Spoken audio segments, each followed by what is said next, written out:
اگر آپ کو ایمان اور یقین حاصل ہو تو پھر دعا کریں اللہ اس پر استقامت عطا فرمائے، پھر اس پہ ڈٹ جائے۔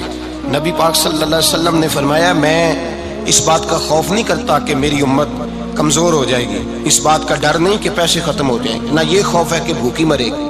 حضور کس بات کا خوف ہے؟ تو نبی پاک نے فرمایا خوف یہ ہے کہ ان کا یقین کمزور ہو جائے گا۔ یاد رکھیں اگر اعتبار نہ ہو تو گھر نہیں چلتا، تو اگر اللہ رسول پر یقین کامل نہ ہو تو پھر بندہ مسجد نہیں آ سکتا، پھر اس کا دین نہیں چلتا، پھر اس کے لیے مشکل ہے نماز، پھر اس کے لیے مشکل ہے راہ خدا میں خرچ کرنا۔ میرے نبی پاک نے فرمایا یوں نہ کہا کر کہ یا اللہ چاہے تو دے چاہے تو نہ دے، جب مالک سے مانگ تو کہا کر یا اللہ تجھی سے مانگنا ہے، میں لے کے اٹھوں گا، تو مجھے دے گا۔ فرمایا جتنا تیرا یقین کامل ہوگا اتنا ہی اللہ تجھے جھولی بھر کے عطا فرمائے گا۔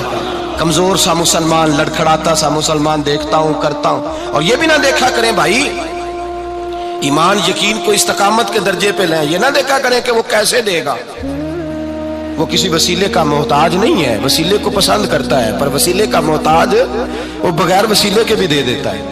ہر آدمی ماں باپ کے ذریعے پیدا ہوتا ہے، اگر پیدا کرنا چاہے تو جناب عیسیٰ کو بغیر باپ کے پیدا کر دیتا ہے، اگر پیدا کرنا چاہے تو حضرت آدم کو بغیر ماں اور باپ کے پیدا کر دیتا ہے۔ جب یقین رکھیں، یقین قرآن مجید پڑھیے، حضرت موسیٰ علیہ السلام فرعون کے دربار میں کھڑے ہیں، چاروں جانب دشمن ہی دشمن ہے، جادوگر آ گئے، انہوں نے سانپ چھوڑے، حضرت موسیٰ کے ہاتھ میں ڈنڈا تھا، حضرت موسیٰ کہتے ہیں یا اللہ کیا کروں؟ تو اللہ تعالیٰ نے فرمایا اپنا عصا پھینک دو۔ کہنا چاہیے تھا نا کہ یا اللہ ایک ہی تو شے، اتنے سانپ ہے، بچانے کے لیے ڈنڈا ہے، وہ پھینک دوں؟ ڈنڈا پھینکا جاتا ہے، سانپ کو دیکھ کر کے قابو کیا جاتا ہے۔ یہ میرا اور آپ کا ذوق ہے نا، لیکن انبیاء کرام کا انداز ملاحظہ کیجئے میرے عزیزو۔ اللہ فرماتے ہیں ڈنڈا، اے موسیٰ ڈال دے اپنا عصا، پہلے نہیں فرمایا کہ سانپ بن جائے گا، فرمایا بس تو ڈال دے۔ میں اور آپ ہوتے ہیں تو سانپ سامنے ہے، ڈنڈا ہاتھ میں ہے، ہم کہیں گے عجیب بات ہے، یہی تو دفاع کی چیز ہے، اسی کو ڈال دوں تو بچوں گا کیسے؟ کہا ڈال دو، تو حضرت موسیٰ نے ڈال دیا، کہا میرے رب کا حکم ہے تو میرے لیے بہتر ہی ہوگا۔ اللہ فرماتے ہیں جب موسیٰ نے ڈالا تو میں نے اس ڈنڈے کو، اس عصا کو اژدہا بنا دیا۔ اب کبھی عصا بھی اژدہا بنے، کبھی چھڑی بھی بہت بڑا اژدہا بنی ہے، لیکن قرآن کہتا ہے جناب موسیٰ نے ڈالا تو اللہ نے اژدہا، بلکہ اس سے پیچھے چلیے، عورتیں کمزور یقین کی ہوتی ہیں نا، جناب موسیٰ پیدا ہوئے تو اللہ فرماتے ہیں میں نے موسیٰ کی ماں کے دل میں بات ڈالی، ماں کے دل میں، صندوق میں ڈال کے تو اس کو دریا میں بہا دے۔ اور بھائی صندوق میں کہہ سکتے ہیں نا آکسیجن کیسے جائے گی، اور دریا میں بچے بچنے کے لیے ڈالے جاتے ہیں کہ ڈوبنے کے لیے ڈالے جاتے ہیں؟ ماں کے دل میں یقین کمزور نہیں تھا ماں کا۔ انبیاء کے ماں باپ موحد ہوتے ہیں، دین کو ماننے والے، ماں کے دل میں اللہ نے بات، اللہ قرآن میں کہتے ہیں میں نے وحی کی، میں نے القاء کیا، میں نے بات ڈالی۔ حضرت موسیٰ کی ماں کہتی ہے میں نے ڈال کے نا سمندر میں بیٹا، میں نے سمندر میں بیٹا ڈال کے صندوق میں بند کر کے رب کے حوالے کیا۔ آپ فرماتے ہیں میرے مالک کا بھروسہ کیا تو پھر میرے مالک کا کام دیکھو، کمال دیکھو، میں نے دریا میں ڈالا، اللہ نے فرعون کے گھر میں میرے بیٹے کی پرورش کرا دی۔ یہ یقین کہ حضرت موسیٰ کے پاس قوم آئی، قرآن پڑھیے، کہ جناب پانی چاہیے، وَإِذِ اسْتَسْقَىٰ مُوسَىٰ لِقَوْمِهِ، موسیٰ نے اپنی قوم کے لیے پانی مانگا، ہم نے کہا فَانْفَجَرَتْ مِنْهُ اثْنَتَا عَشَرَةَ عَيْنًا، اپنا ڈنڈا پتھر پہ مارو۔ عقل والا آدمی ہوتا تو اڑ جاتا، کہتا یا اللہ پتھروں سے بھی کبھی پانی نکلا ہے؟ اضرب بعصاک الحجر، مارو پتھر پہ ڈنڈا۔ اللہ کے نبی نے منٹ نہیں لگایا، تھا کر کے ڈنڈا لگایا، فَانْفَجَرَتْ مِنْهُ اثْنَتَا عَشَرَةَ عَيْنًا۔ اللہ فرماتے ہیں جناب موسیٰ نے ایک عصا مارا، میں نے 12 چشمے جاری کر دیے۔ تو لے تو اللہ کرتا ہے، اللہ کہتا ہے پڑھ نماز روزی دوں گا، کہتا ہے سوچتا ہوں۔ اللہ فرماتا ہے آجا مسجد میں تیرا ہو جاؤں گا، کہتا ہے دیکھتا ہوں۔ رب فرماتا ہے تو میرے محبوب کی غلامی کر، میں تجھے محبوب بنا لوں گا۔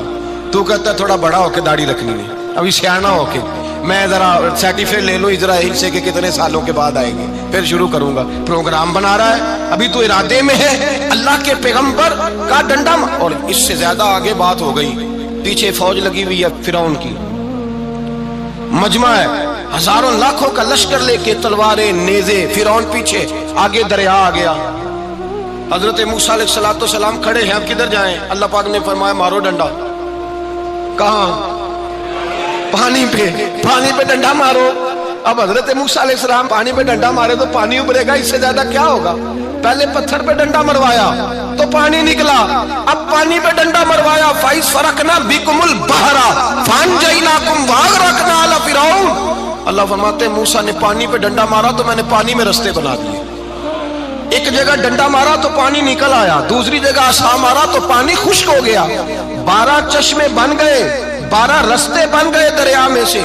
حضرت موسیٰ علیہ السلام گزر گئے اور اللہ فرماتے ہیں فرعون بھی آیا تو اسے میں نے غرق کر دیا اور وہ کھڑا دیکھتا ہی رہ گیا کہ بنا کیا ہے۔ جب یقین کامل نصیب ہوتا ہے، اعتماد کی دولت اللہ دیتا ہے، جب انسان کو یہ انشراح صدر ہو جاتا ہے کہ میری نجات خدا کے حکم میں ہے اور رسول اللہ کے قدموں میں ہے، جب اسے یہ انشراح حاصل ہوتا ہے تو پھر نماز کا لطف آتا ہے۔ غور کیجئے کیا جملہ کہہ دیا میں نے، پھر اسے نماز کا پھر اسے نماز بوجھ نہیں بلکہ نماز نہ پڑھے تو اس پر بوجھ ہوتا ہے، پھر قرآن مجید اس کی روح کا ساتھی ہو جاتا ہے، پھر عبادات، تقوی، پرہیزگاری، پھر وہ ایک سنت کے چھوٹنے پر پریشان رہتا ہے جب یقین کی دولت نصیب ہوتی ہے۔ قرآن مجید فرقان حمید نے کہا ایمان لاؤ تو پھر ایمان پہ ڈٹ جاؤ، مسلمان بنو تو پھر اسلام پر۔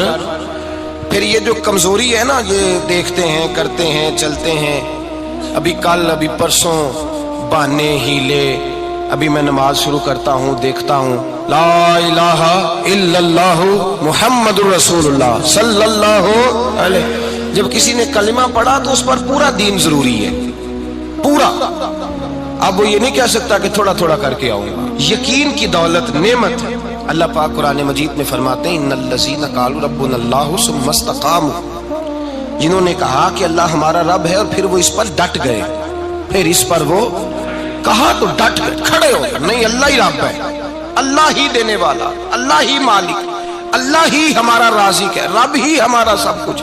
جب ڈٹ گئے تو فرمایا تتنزل علیہم الملائکہ، پھر میں ان کی مدد کے لیے آسمان سے فرشتوں کا نزول فرمایا کرتا ہوں۔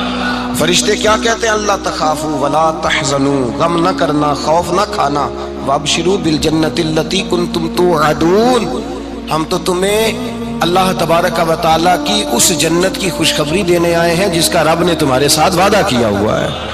پھر فرشتوں کا نزول ہوتا ہے، لیکن شرط کیا ہے کہ ایمان لائے، اور پھر ایمان پر پھر یہ نہ سوچے کہ وہ کس طرح دے گا، وہ کیسے عطا کرے گا، وہ میری مدد کس طرح کرے گا، نظام کیسے چلے، ڈٹ جائے کہے میرے اللہ کا حکم ہے تو میں نے حلال ہی کھانا ہے، میرے رب کا حکم ہے تو میں نے تھوڑے پہ ہی گزارا کرنا ہے، میرے مالک کا حکم ہے تو میں نے اپنی جیب دیکھنی یا دوسرے کی نہیں دیکھنی، میرے رب کا حکم ہے تو میں نے اس کی اطاعت میں رہنا۔ جب ڈٹ جائے گا اللہ کے احکامات پر، جب ڈٹ جائے گا تو اللہ فرماتا ہے پھر میں تیری مدد کے لیے فرشتوں کا نزول کروں گا۔ نبی پاک صلی اللہ علیہ وسلم نے فرمایا 2 دولتیں اگر کسی کو اللہ دے دے تو سمجھے اللہ نے اسے دنیا کی سب سے زیادہ دولت عطا فرما دی۔ یا رسول اللہ وہ کون کون سی چیزیں ہیں؟ فرمایا ایک جس شخص کو اللہ نے معاف کرنے کی دولت عطا کر دی، جو معاف کرنے لگ گیا، جس کی طبیعت میں درگزر آ گیا، جو معاف کرنے لگا، غلطیاں معاف کرنے لگا، جس کو ایک دولت یہ مل گئی، اور دوسرا میرے مصطفیٰ نے فرمایا جسے اللہ نے یقین کی دولت عطا فرما دی۔ جس کو یہ 2 دولتیں مل جائیں، ایک درگزر کرنا، دوسرا رب رسول پہ یقین کامل رکھنا، اسے کائنات کی ہر شے مل گئی۔ میرے نبی پاک نے فرمایا جب بھی دعا مانگو خدا سے یہ 2 نعمتیں مانگا کرو، عرض کیا کرو اے اللہ درگزر کی دولت عطا فرما، اے اللہ تو ہمیں یقین کی دولت عطا فرما، ایمان کی قوت اور پختگی نصیب فرما۔ میرے بھائی حضور نے فرمایا مانگ کے لو۔ کمزور ایمان والا شخص کسی کام کا نہیں ہوتا۔ جس آدمی کے ذہن میں شک کا بیج ایک دفعہ جنم لیتا ہے وہ آدمی تو غلام سے بدتر ہے۔ بے کیف سجدہ، روٹھی روٹھی سی عبادت، اس کی زندگی کیفیات سے خالی ہے۔ جس شخص کو پتہ چل جائے نا لوگ میرے مخالف ہیں، اس کا تو سجن رہتا ہی کوئی نہیں۔ اصل بات یہ ہوتی ہے کہ یہاں سوچ بیٹھا ہے کہ دنیا میرے خلاف ہے، یہاں مخالفت یہاں بیٹھ گئی ہے، 2 بندے باتیں کر رہے ہیں تو پریشان ہے، میرے خلاف ہی لگے ہوئے ہیں، میری ہی بات ہو رہی ہے، کیونکہ اصل تکلیف کہاں ہے؟ اور اگر یہاں یقین کامل ہو گیا نا کہ سارے مجھ سے پیار ہی کرتے ہیں، تو پھر 2 بندوں کو بات کرتا دیکھیں گے تو یہی سوچے گا میری تعریفیں کر رہے ہیں۔